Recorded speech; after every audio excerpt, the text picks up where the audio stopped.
সময় আপনারা যা মনে করছেন দিদি আপন, দিদিকে আপন মনে করে নিয়েছেন।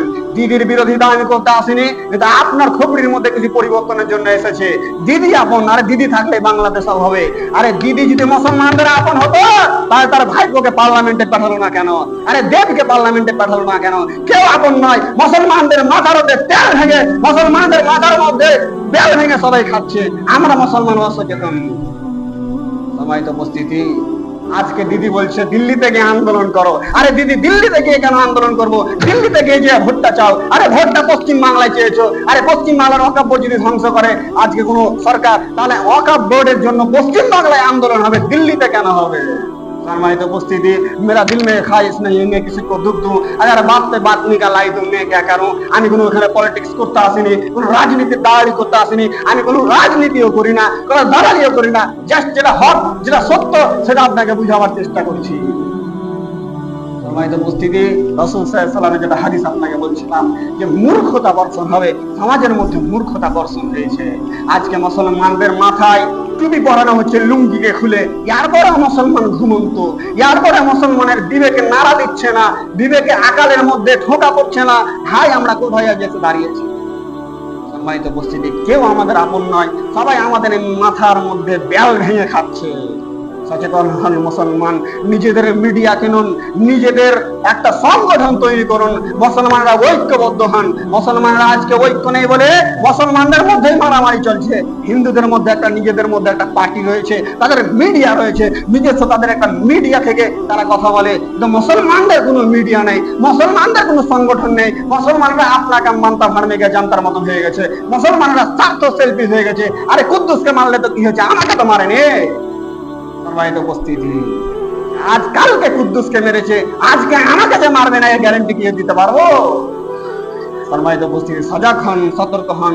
মুসলমান জাতি আপনারা ঐক্যবদ্ধ হন। মুসলমান জাতি নিজেদের মিডিয়া কিনুন। মুসলমান জাতি নিজের ছেলে মেয়েকে শিক্ষা দীক্ষা করান। মুসলমান জাতি নিজের ছেলে মেয়েকে শিক্ষা দীক্ষা না করালে মুসলমান জাতি আপনি বুঝতে পারবেন না এই দুনিয়ার মধ্যে আপনার উপরে কত প্রকারের নির্যাতন হচ্ছে, আপনার উপরে কত প্রকারের জুলুম হচ্ছে। শুধু ক্যামেরা মুসলমানের দিকে ধরে আছে। এই ঘুমন্ত মুসলমানেরা জাগ্রত হও, জাগার সময় এসেছে। আজকে ওয়াকফ বোর্ড যেটা, এটা মুসলিমদের সম্পদ। মুসলমানদের মধ্যে যতগুলো বাচ্চা ছিল তারা এই মুসলমান জাতির জন্য আল্লাহর পথে এই ওয়াকফ করে গেছে এই সম্পদগুলোকে। এই যে মসজিদটা দেখছেন, এটা হচ্ছে ওয়াকফ বোর্ডের সম্পদ, অর্থাৎ এটা আল্লাহর জন্য আমাদের পূর্বপুরুষেরা, আপনাদের হয়তো হারোয়ারি কোনো পুরুষ, হারোয়ারি কোনো মুসলমান ব্যক্তি দান করে গেছে। এটাই মূলত হচ্ছে ওয়াকফ বোর্ড। আজকে ওয়াকফ বোর্ডকে মুসলমানদের হাত থেকে ছিনিয়ে সেটা সরকারি ভাবে নিয়ে নেওয়া হচ্ছে। আজকে এখানে মসজিদ আছে, সরকার বললেই হলো যে ওয়াকফ বোর্ড তো আমার সরকারের হাতে রয়েছে, ওটাকে ভেঙে মন্দির করে দাও, আপনার কিছু করার থাকবে না। আপনি ঘুমন্ত মুসলমান, ঘুমিয়ে আছেন এখনো। সম্মানিত উপস্থিতি, আপনি কি সেই দিল্লির মসজিদের কথা ভুলে গেলেন? আপনি কি সেই দিল্লির মসজিদের কথা ভুলে গেলেন যে দিল্লির মধ্যে সেই 500 বছরের পুরানো মসজিদকে ভেঙে আজকে মন্দিরে পরিণত করেছে? সেই কথা কি আপনি ভুলে গেছেন মুসলমান? কালকে দিল্লির করেছে, আজকে তো আপনার এই হারবার বড় মসজিদকেও করতে পারে যখন এটা সরকারের আন্ডারে চলে যাবে। তাই কাজেই মুসলমান সচেতন হন, নিজের বিদ্যার মধ্যে এমন কিছু করেন যে ছেলে মেয়েরা যেন অন্যায়ের বিরুদ্ধে কলম কথা মিডিয়াতে লড়তে পারে। আরে মুকেশ আম্বানি যে সিম ব্যবহার করছেন, এই মুকেশ আম্বানির বাড়িটা আপনার ওয়াকফ বোর্ডের মধ্যে রয়েছে, ওয়াকফের জায়গার মধ্যে রয়েছে। এরপরে মুসলমান আমরা অসচেতন এতটা যে আমরা নিজেও বলতে পারবো না।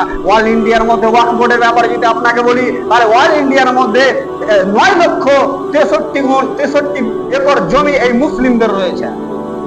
সময় তো উপস্থিতি, এতগুলো সম্পদ মুসলিমদের এই ভারতের মাটিতে রয়েছে। এরপরে মুসলমানদেরকে বলা হয় জঙ্গিবাদী, এরপরে মুসলমানদেরকে বলা হয় আতঙ্কবাদী, এরপরে মুসলমানদেরকে বলা হয় যে তোমরা স্বাধীনতা সংগ্রামী নয়, তোমরা কেউ এই দেশকে স্বাধীন করনি, এই দেশকে স্বাধীন করেছে কেবলমাত্র হিন্দুরা। তোমরা কি ভুলে গেছো শাহ ওয়ালিউল্লাহ দেহলভির কথা? ওয়ালিউল্লাহর কথা কি তোমরা ভুলে গেছো? তোমরা রবীন্দ্রনাথ ঠাকুরের কথা মনে রেখেছো? তোমরা আজকে ক্ষুদিরাম বসুর কথা মনে রেখেছো? তো শাহ ওয়ালিউল্লাহ দেহলভির কথা কি তোমরা ভুলে গেছো? ওয়ালিউল্লাহ দেহলভি এই দেশের কে স্বাধীন করাতে কতটা অনুশোচনা রেখেছিল, কতটা কি রেখেছিল, তোমাকে আমি কি দিয়ে বুঝাবো মুসলমান উম্মাহ? আজকে কি দিয়ে বুঝালে বুঝবো? দেশে যারা বলছে যে মুসলিমেরা হচ্ছে আতঙ্কবাদী, মুসলিমেরা হচ্ছে জঙ্গিবাদী, তোমরা কি হাজী শরীয়তুল্লাহর কথা ভুলে গেছো?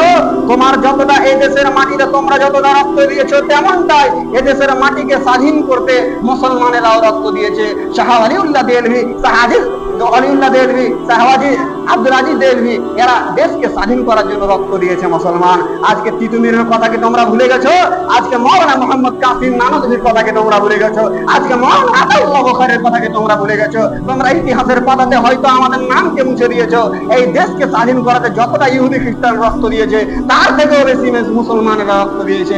এরপরে মুসলমানদেরকে বলা হচ্ছে জঙ্গিবাদী, আতঙ্কবাদী, কি হিসেবে যে বলা হচ্ছে এটা আমরা বুঝতে পারছি না। হয়তো ভাই বাবা জীবন, এই জন্যই আপনাকে আমি বলতে চাইছি, আমার আপনার শিক্ষার ত্রুটি রয়েছে, আমার আপনার শিক্ষা বিদ্যার ভুল রয়েছে, সমাজের মধ্যে মূর্খতা বর্ষণ হয়েছে।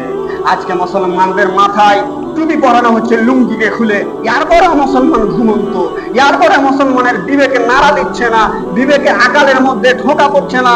হাই আমরা কোথায় গেছে দাঁড়িয়েছি। সম্মানিত উপস্থিতি, কেউ আমাদের আপন নয়, সবাই আমাদের মাথার মধ্যে বেল ভেঙে খাচ্ছে। সচেতন হন মুসলমান, নিজেদের মিডিয়া কিনুন, নিজেদের একটা সংগঠন তৈরি করুন।